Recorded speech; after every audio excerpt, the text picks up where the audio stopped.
moi, de ce que j'ai vu, de manière très honnête, un gain de temps incroyable, que ce soit pour les agents de l'administration, notamment quand je bossais en France, ou ici dans le secteur privé. C'est un réel gain de temps pour les agents qui peuvent du coup shifter ce temps gagné sur des tâches à plus forte valeur ajoutée.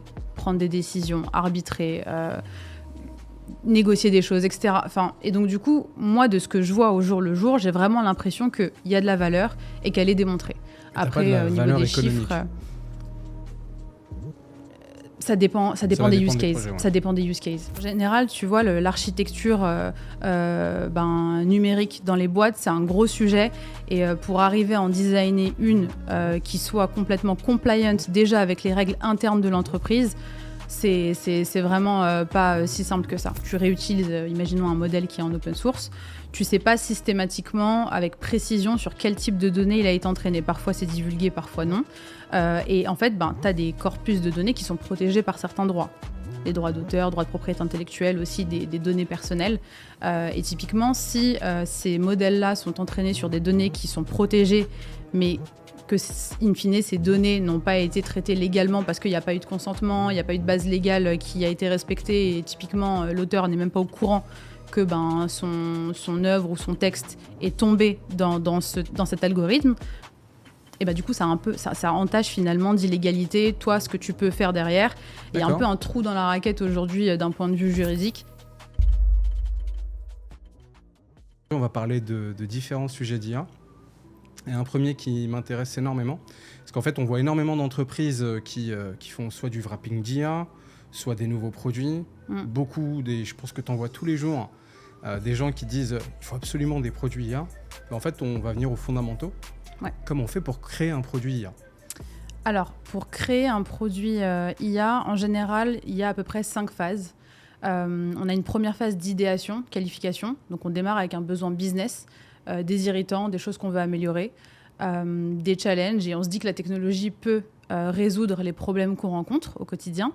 Donc, on va venir un peu qualifier le besoin avec le business, un process qui ne fonctionne pas ou une décision qui n'est pas forcément très éclairée parce qu'on n'a pas les bonnes données, etc., etc.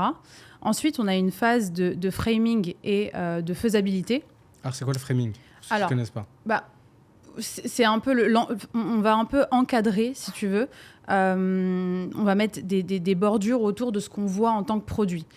Quel type de finalité, exactement, c'est quoi ce qu'on veut faire avec, à horizon combien de temps, et la technologie, donc la tech stack, comme on dit dans le jargon, associée. Quel type d'IA ? Est-ce que c'est un LLM ? Est-ce que c'est des vidéos avec de l'IA embarquée, etc., etc. Et on va aussi à ce moment-là parler de faisabilité budgétaire et juridique. On va voir ce qui est possible de faire avec les moyens dont on dispose et ce qui est légal ou pas en fonction du secteur, de la région, etc. Après cette phase-là, on a la phase de développement où là, on va construire le produit IA, donc avec l'équipe tech, notamment data scientist, data engineer, etc. Ils vont tout simplement construire le produit, très souvent avec un POC, un format un peu réduit, qu'on appelle POC, POV, MVP, un peu comme vous voulez. Et avec ce scope réduit, donc, on va venir tester, expérimenter. Est-ce que le produit fonctionne ? Est-ce qu'il répond à nos besoins ? Est-ce que ce qu'on est en train de designer est vraiment pertinent pour nous ? Et après cette phase, on a la phase de déploiement.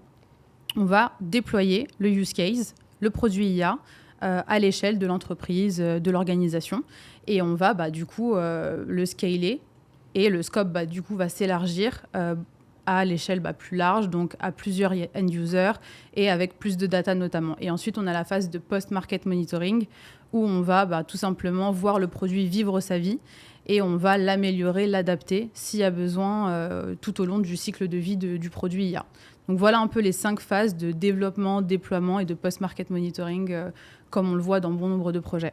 Donc en fait, c'est comme lancer une start-up en fait. Ouais, clairement. Donc, ça veut dire qu'en fait, tu as une grande partie qui va reposer sur la définition des irritants. Exactement. Et le besoin. Exactement. Comment tu fais pour le définir en entreprise, sachant que tu as énormément d'entreprises qui vont te dire je veux de l'IA, I want AI. Ouais. Et tu n'as pas forcément, tu vois, l'irritant là-dessus. Comment tu fais pour cadrer cette partie-là ? Eh ben, tu deep dive un peu plus dans le quotidien. Tu poses plein de questions au business. Quels sont les process aujourd'hui ? À quel moment vous pensez, par exemple, perdre du temps ? Qu'est-ce que vous voulez sécuriser un peu plus ? Est-ce qu'aujourd'hui, quand vous prenez une décision, comme je te le disais tout à l'heure, vous avez vraiment toutes les datas et vous la prenez vraiment en connaissance de cause ? Tu vas un peu plus rentrer en détail sur leur activité et tu vas toi-même arriver à identifier où est-ce qu'il y a potentiellement des couacs que la technologie pourrait résoudre. Donc tout simplement en rentrant vraiment dans le détail dans les process. Exactement, ouais. Il y a toujours moi un élément qui va des fois me perturber. Je pense toujours à la phrase d'Henry Ford. Si j'avais demandé aux gens ce qu'ils voulaient, ils m'auraient dit des chevaux qui vont plus vite et j'aurais pas inventé la voiture. Ok. Dans ce cadre-là, comment tu fais quand tu arrives chez le client et qu'il te dit voilà, je veux ça, je veux un cheval qui va plus vite ? Après, tu peux tout simplement lui dire la vérité, être très honnête et lui dire en fait, vous pensez que vous avez besoin de tel et tel type de use case avec tel et tel type de technologie, mais in fine, en réalité, vous avez plutôt besoin d'avoir des datas très clean, des fondations déjà très solides et ensuite, on verra pour l'étape d'après. Donc, c'est vraiment essayer de faire preuve de pragmatisme au maximum avec le client et de lui conseiller ce dont il a besoin aujourd'hui à date et surtout avec les moyens dont il dispose. Et la maturité technologique, etc., qu'il est capable d'emmagasiner aussi. Donc, une grande partie, au début ou au milieu, va être prendre en fait la data du client de regarder... Comment tu fais aujourd'hui, on voit 3 types de data. Tout le monde veut faire de l'actionable data, c'est-à-dire de partir de ces data et voir quelle valeur je peux créer. Sauf qu'en fait, on crée de plus en plus de data. Et tu sais, maintenant, on a comment on appelle ça ? Tu sais, de la ghost data. C'est-à-dire qu'il y a tellement de data qu'on est noyé qu'en fait, c'est totalement inutile. Ouais. Comment tu fais déjà pour repérer tout ça et faire le tamis de la data et voir ce qui peut être intéressant ? Alors, c'est vrai qu'on a ce problème. On a aussi l'autre problème, c'est que des fois, il n'y a pas assez de data qui sont de bonne qualité pour développer des systèmes d'intelligence artificielle notamment. Et donc, du coup, tu vois, quand tu analyses un process et une situation actuelle et que tu définis avec ton client la target et la situation envisagée, ambitionnée, tu arrives à comprendre quel type de données sera pertinente pour résoudre le problème en question. Et donc après, tu fais le tri. Tout simplement, tu fais le tri entre les datas pertinentes, les datas qui ne sont pas pertinentes. Et très vite, tu te rends compte, moi en tout cas pour ce que j'ai vu, que ce soit en France ou ici, il y a un gros travail autour des fondations de l'AI et donc de cette layer de data. Parce que très souvent, on a des datas qui sont pas clean, parfois manquantes, parfois pas assez structurées pour faire des produits comme on le voudrait. Donc ce sujet de trop peu de data ou justement trop de data, je pense qu'il est clairement à identifier dans les phases en amont du développement, pendant le framing, la qualification, etc. Et ensuite, c'est aux data engineers, data scientists, data architectes de faire le boulot pour être sûr que les bonnes datas sont traitées et permettent d'entraîner l'algorithme aux finalités qui ont été décidées. Donc le point névralgique, c'est ce qu'on va appeler le data lake, c'est-à-dire en disant, cette partie-là, comment je fais pour récolter l'entièreté de la data ? C'est ça. Et surtout, très souvent, un produit IA, c'est pas quelque chose qui est défini en silo dans un département en tant que tel, dans une organisation. Très souvent, les données vont venir d'ailleurs et tu as tout un système, notamment d'API, de connecteurs à mettre en place, etc. Donc, il y a le sujet de la data, il y a le sujet aussi de la map et de comment on interconnecte les systèmes et les modèles aussi entre eux ce sujet est très important au sein des organisations. Alors, ces modèles-là, ils sont variés. Ça m'amène une question à 1 million. Tu as tes API, tu as plein de connexions. Demain, je dis, je veux utiliser OpenAI, Mistral ou Google comme tout le monde. Comment je fais pour en fait éviter ma barrière à l'entrée où je pourrais avoir un étudiant en moins de 2 semaines qui me recrée ma stack ? Waouh. En général, tu vois, les frameworks dans les entreprises, ils ont des règles très spécifiques de sécurité. Parfois, ils ont le droit de contracter des licences avec tel ou tel provider en fonction des régions. Donc, je pense que c'est pas si simple que ça. Et en général, tu vois, l'architecture numérique dans les boîtes, c'est un gros sujet. Et pour arriver à en designer une qui soit complètement compliant déjà avec les règles internes de l'entreprise, c'est vraiment pas si simple que ça. Donc ça veut dire que c'est pas des briques externes qui sont utilisées, ça va être plutôt des choses internes qui vont être développées ?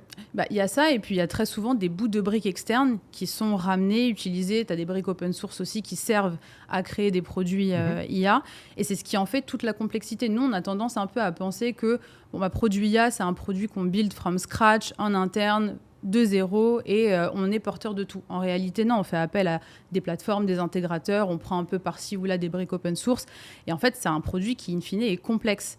Et tu vois, la responsabilité notamment de tous les acteurs au travers de cette chaîne de valeur, elle est très difficile à définir aujourd'hui, y compris par les départements legal dans les boîtes, parce qu'en fait, c'est très difficile d'arriver à mapper quel bout vient de qui, à quel moment, et qui est responsable de telle ou telle action sur un produit donné. Mais en tout cas, moi, de ce que je peux voir, c'est très souvent un produit qui est complètement hétéroclite et qui va faire appel à tout un tas de service providers, comme on le disait, hein, tu vois, des plateformes, des bouts de modèles, etc. etc. Ouais, donc en fait, c'est un travail d'un custo d'un restaurant 3 Exactement, étoiles, quoi. exactement. Pour faire une recette, tu as besoin de plein de choses. Ouais, tu sais plus d'où vient le saumon au final. Je vois un peu le truc. Et si on parle de l'utilisateur, tu vois, du client final, en soi, tout ce que tu dis, il s'en fout. Parce que lui, ce qui l'intéresse, c'est d'avoir non, je te parle de l'utilisateur, pas du client. Mmh. Lui, ce qu'il veut, c'est une interface et utiliser.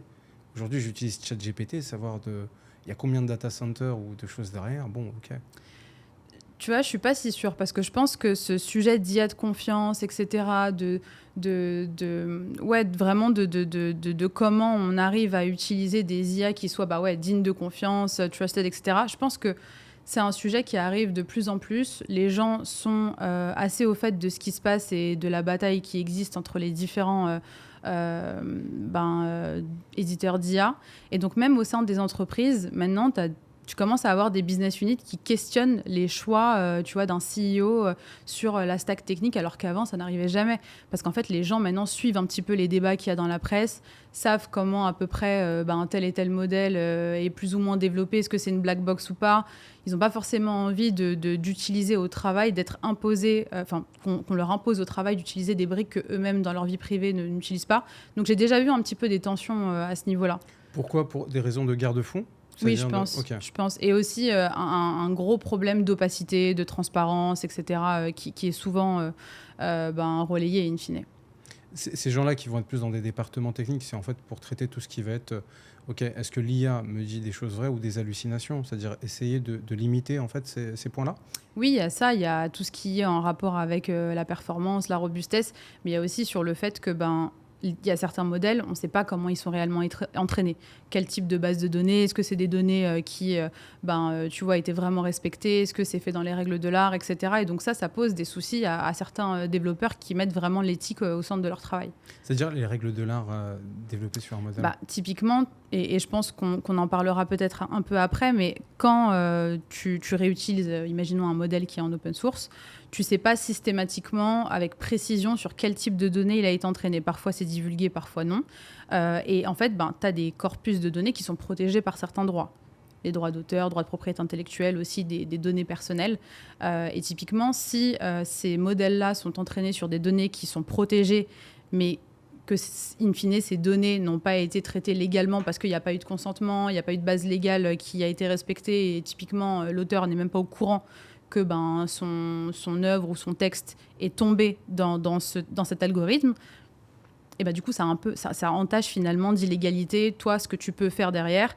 Il y a un peu un trou dans la raquette aujourd'hui d'un point de vue juridique. On ne sait pas si, tu vois, ce type de sujet va passer réellement devant le juge et on va décider et se dire que oui, effectivement, en fait, oui, c'est aussi illégal et in fine, c'est potentiellement du recel parce qu'en droit français, ça pourrait être qualifié comme ça. Moi, je pense pas, parce que sinon, ça serait l'horreur pour les éditeurs de modèles et in fine, ça freinerait l'innovation. J'ai des questions que je te poserai là-dessus, notamment sur la propriété intellectuelle et le droit d'auteur. Et donc ça, en fait, au niveau des entreprises, c'est un risque qu'ils prennent vraiment au sérieux, sur lequel, en fait, la responsabilité peut leur être attribuée. Clairement. Et je sais pas si tu le vois un petit peu, toi, de ton côté, mais il y a de plus en plus de comités éthiques qui émergent dans les grosses boîtes, où on fait intervenir des chercheurs, des politologues, plein de gens avec divers backgrounds, et on se pose des questions autour de ces sujets d'éthique, de ce qu'on accepte, de ce qu'on n'accepte pas, de ce qu'on veut développer, de ce sur quoi on ne va pas. Donc je pense que c'est des questions qui émergent et moi je le vois aujourd'hui dans mes activités. Il y a de plus en plus d'intérêt autour de la gouvernance de l'AI parce qu'en fait c'est le seul moyen de se poser les bonnes questions au bon moment, d'éviter les risques et d'être quasiment certain de gérer de bout en bout l'IA et d'être responsable de ses agissements. D'accord. Alors, une question, parce que tu as toujours l'IA va très très vite. Et l'évolution aussi. On disait avant, 1 an dans la tech, c'est 6 ans dans la vraie vie. Et j'ai tendance à dire que maintenant, un trimestre dans l'IA, c'est 1 an dans la vraie vie. Comment tu fais par rapport à l'avancée de l'IA et toutes ces réflexions éthiques? Parce que c'est pas les mêmes temps. Non, c'est sûr. Et je pense qu'à un moment donné, tu vois, je ne sais pas si on arrivera à suivre l'innovation. En tout cas, il faut qu'on se pose des questions. Et en réalité, il y a tout un tas de sujets qu'il faut évoquer de manière collégiale. Il faut qu'on en discute tous ensemble pour savoir où est-ce qu'on met le curseur.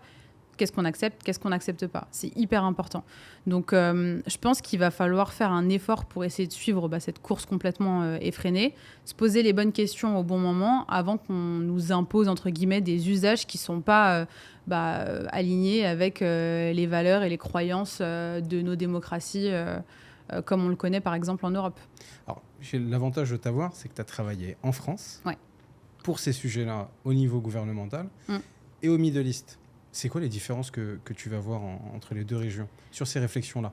Ouais, très honnêtement, je trouve qu'on réfléchit aussi bien ici.